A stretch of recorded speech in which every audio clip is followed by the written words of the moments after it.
సినిమాల్లో మనుషులు పాములుగా మారడం మనం చూసుంటాం. కానీ నిజ జీవితంలో ఒక యువతి రాత్రి పడుకుని తెల్లారేసరికి పాముగా మారిపోయింది.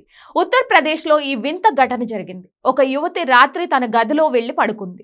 ఉదయం ఎంతసేపటికి బయటకు రాకపోవడంతో అనుమానం వచ్చిన కుటుంబ సభ్యులు తలుపు తీసి చూశారు. అక్కడ ఆ యువతి లేదు. కానీ ఆమె పడుకున్న మంచంపై ఆమె ధరించిన బట్టలు ఉన్నాయి. ఆ బట్టల మధ్యలో ఒక భారీ పాము కుబుసం కనిపించింది. గజగజ వణికిన జనం దీంతో ఆ యువతి పాముగా మారిపోయింది అని లేదా పాము ఆమెను మింగేసింది అని కుటుంబ సభ్యులు బోరున విలిపించారు. ఈ విషయం తెలియగానే చుట్టుపక్కల జనం తండోపతండాలుగా వచ్చి ఆ వింతను చూసి ఆశ్చర్యపోయారు. ఇది దేవుడు మహిమ అని కొందరు, కాదు ఏదో కీడు అని మరికొందరు ప్రచారం మొదలుపెట్టారు.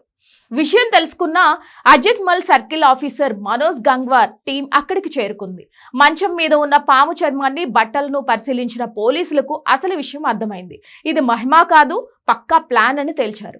పోలీసుల విచారణలో సదరు యువతికి అదే గ్రామానికి చెందిన ఒక యువకుడితో ప్రేమ వ్యవహారం ఉందని బయటపడింది.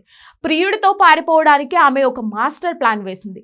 తాను అదృశ్యమైతే కుటుంబ సభ్యులు వెతుకుతారని భయపడి ఇలా పాము చర్మాన్ని బట్టల్లో పెట్టి తాను పాముగా మారిపోయానని నమ్మించే ప్రయత్నం చేసింది.